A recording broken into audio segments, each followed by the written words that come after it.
Hi everyone, hope you're doing really well this week.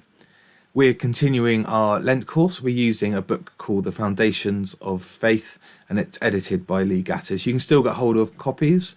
It's not too late to join in. And if you use an e-reader, you can actually download that instantly. And it's only, I think, £5 to get digitally. So do try and get hold of a copy if you can.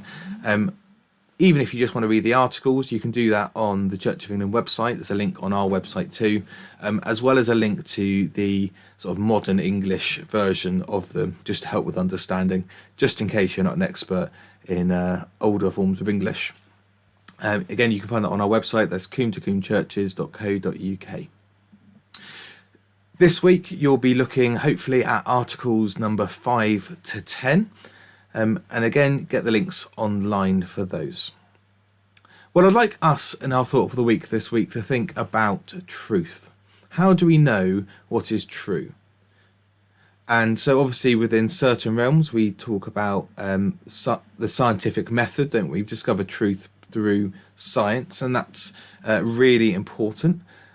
But there's also forms of truth that actually we can't know from the scientific method because of its limits. There are things we can only know through revelation. So how do we know, for example, what is true when it comes to Christian truth? How do we know what's true when it comes to faith? Well, one thing we could do is listen to sermons. There's lots of brilliant sermons around. Hopefully you're hearing one every week during our services. For myself or from others as well. Really useful. And of course the church service itself, the liturgy we use, the prayers we do, the readings that happen, the songs, the hymns, all really useful ways of hearing things that are true. And church tradition, there's all sorts of fantastic traditions about things that happened long ago. Or what about your feelings or your experiences? Well, I think all of these are good and they're useful. So you do hear good sermons. Church liturgy is designed to help us reflect on things that are true. Church traditions can be really helpful, particularly when it comes to lives of the saints, when they point us more to Jesus. And of course, our feelings can be helpful ways of understanding when something is wrong, for example, when we just don't feel right about something. Sometimes there is a sign that something is actually wrong. And our experiences too are really important. But these will have their limits, don't they? I'm certain that you would have heard some bad sermons at some point, either boring and unhelpful or even heretical, to teaching untrue things. The church too, well, it's an institution that's full of broken people, and so things go wrong sometimes, and it can be really unhelpful at points. Church tradition too, there's some brilliant stuff, but there's some really wacky and very strange things around. And feelings, as helpful as they can be, actually my experience is they're not a good indicator of truth.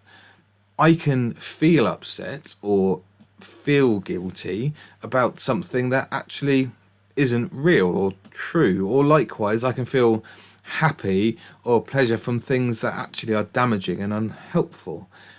And experience too, I can experience things, but it's never just a true experience, is it? We interpret our experience through our understanding, and that can be broken. So we might think we've experienced something where we haven't really, or perhaps we have experienced it, but it's just one experience that's part of billions of others that we don't have access to. It's limited.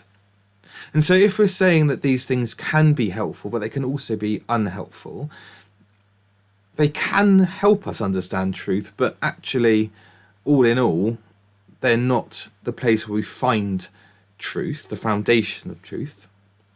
Where is? Well, this week, as we're looking at articles 5 to 10, quite a lot of them are looking at that answer. Where do we find truth? How can we know it's true? What does God really say? And of course, when it comes to truth, it's a vital thing to know. To misunderstand or to miss truth altogether can be damaging to us and to others. So delve into those this week. Have a think of that question. Where do you find truth, particularly when it relates to your Christian faith? And as you look at those articles, hopefully that will help us understand why they're there and why they're so important. And until I see you, hope you have a good week. Bye.